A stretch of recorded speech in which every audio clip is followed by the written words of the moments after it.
Teshilele, and welcome to the last session in the Path of Tantra.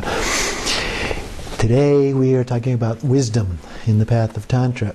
As you'll recall, we begin each of these paths talking about first the ethics, and then some of the meditations, and then the wisdom aspect. In the Path of Tantra, we began talking about the ethics, particularly the pure view aspect of that, and then also talked about the preliminary practices of Nundro, and then the generation stage practices, the deity practices, and then the completion stage practices as well. And so now we are at the wisdom point. So, unlike the Sotantrikas that we studied when we looked at the path of altruism, in that case they looked at whether something was dependent, whether something had various parts, whether it was involved in change of some sort. And in particularly, we looked at it through our senses, seeing, hearing, and so forth. And if it had any of those three characteristics, then it would lack inherent existence, the definition that the Buddha gave to emptiness.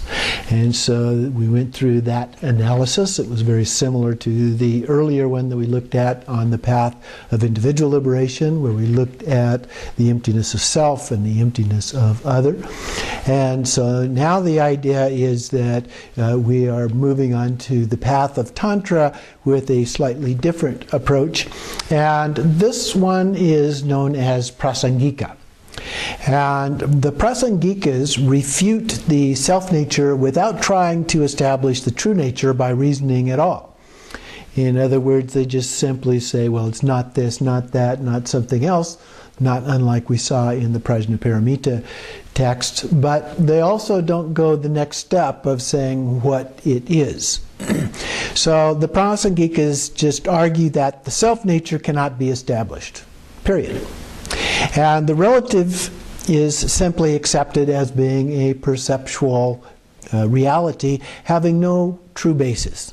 They argue that the attempt to establish emptiness through reasoning is a subtle attempt to grasp the ultimate nature with the conceptual mind. Therefore, they refuse to use any reasoning to establish the true nature of phenomena. They say that the ultimate nature is beyond even the most subtle concepts. So they posit nothing is either positive or negative. Whereas the Shrivakans and the Chittamatrans that we looked at in the path of individual liberation believed that one moment gave rise to the next, and each moment in time, each moment in consciousness resulted in another. Chandrakirti, arguing and was one of the founders of the Prasangika point of view, Chandrakirti argued that no connection exists between one moment and the next.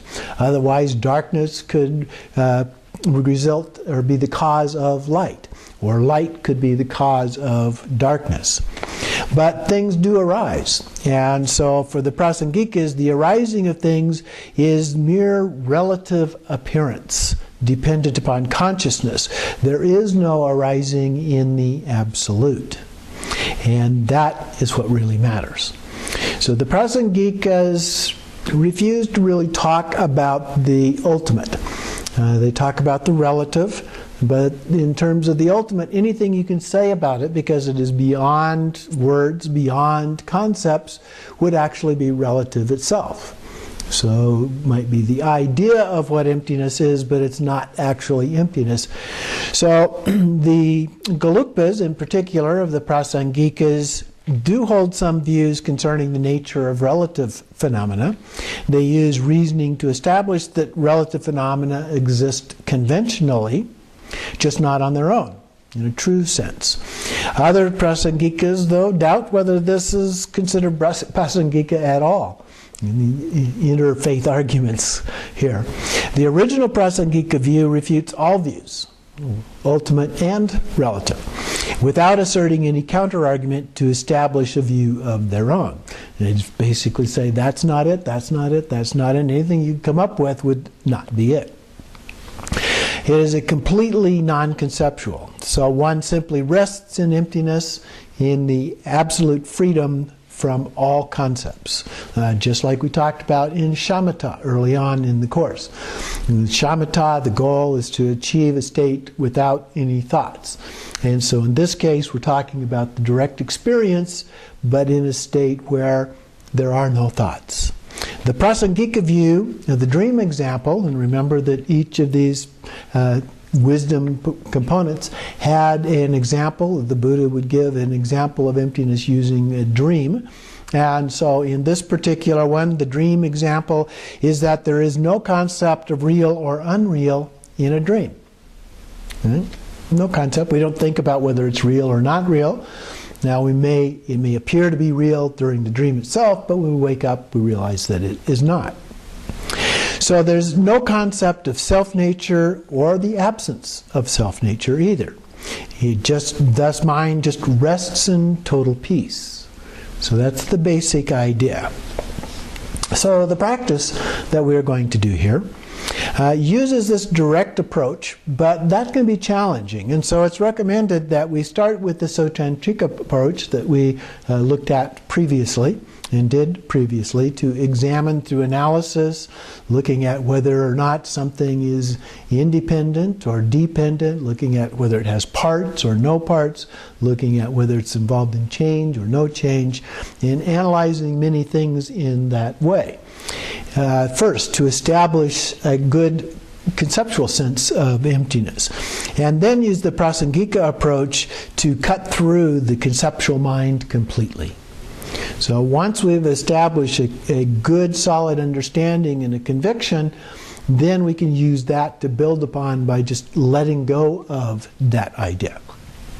So relative and ultimate truths are considered to be concepts. Ignorance cannot exist in an awareness without concepts. So if we can eliminate these concepts from our understanding, our experience of emptiness, then ignorance itself has nothing to hold on to. And as a result, emptiness goes away and we achieve enlightenment. Jamgon Kongtrul Rinpoche recommended using analysis only briefly and then resting the mind free of concepts. J. Tsongkhapa, on the other hand, the founder of the Gelugpa order, says that one must return to the analysis over and over to establish strong, long-lasting, clear, and steady view of emptiness. One then alternates between analysis and serenity until this gives rise to the union of the two, one taste. And this is one of the approaches that we use sometimes with Vipassana, the analysis part, and the Shamatha, the calm abiding, single-pointed focus, calm abiding, and then alternating between those two and bringing those together. So that's basically the idea that J. Tsongkhapa here is recommending. And I like that approach. I think that it works well in terms of the structure of the brain and the way that we tend to look at things. It's all good and well if you can establish just briefly that sense of experience and it never goes away, but most of us it's going to go away if we don't reinforce it. So we need to reinforce that from time to time, go back, redo these practices that we did either in the path of individual liberation, the path of altruism, and reinforce our understanding of those things so that we really do maintain that sense of experience of emptiness. So the approach then, the description in the handout, is for the Rangtong. Rangtong included the Sotantrika and the Prasangika, but we're focused on Prasangika here. So Prasangika Madhyamaka. And we do the practice twice a day for a week or once a day for 3 weeks. And begin by setting our intention to do the practice for the benefit of all sentient beings or whatever other individual intention that we might have. We continue then with the reciting the preliminary practices, the brief preliminary practices that we've been doing, and repeating the purification practice of breaths, the 9-round breathing that we did before. And then the actual practice. This is a very basic, simple practice in this case. First we settle into the stillness of body, speech, and mind as we have before. And then think about the nature of emptiness beyond thoughts or labels of any kind. So we begin thinking about it through the other approach, where we analyze it and so forth. But in this approach, we think about nature, the nature of emptiness beyond thoughts or labels. Yet it exists. We know that it exists. Self and all phenomena also appear but are empty in nature. And then we simply let mind rest naturally in the vast expanse of spaciousness, spacious emptiness of Mahamudra. And then we conclude by resting naturally in your confidence without thoughts. So just let go and let be. This is the shamatha part of this. Well, all of it's kind of a shamatha in this case. And just sit in that stillness. And then we dedicate the merit as we have before by reciting the dedication prayer. And then between sessions we let whatever arises subside on its own, just like waves becoming still by themselves. And even with strong passions or sufferings that may arise, as well as when you're happy, we just let mind rest naturally. So it establishes this kind of a core, this inner core, innate happiness, this deep inner peace. And so the other things that are going on around that in our lives, the chaos and so forth, is out there. That doesn't go away. But we have this core, this deep inner peace, this innate happiness that enables us then to stay in that calm state even while all of this other stuff is going on. And we don't become averse to it, nor do we become attracted to it. But we're able to sustain that state of calm abiding in spite of all of these other things that are going on. So that is the basic practice here, the Prasangika approach to understanding the nature of emptiness.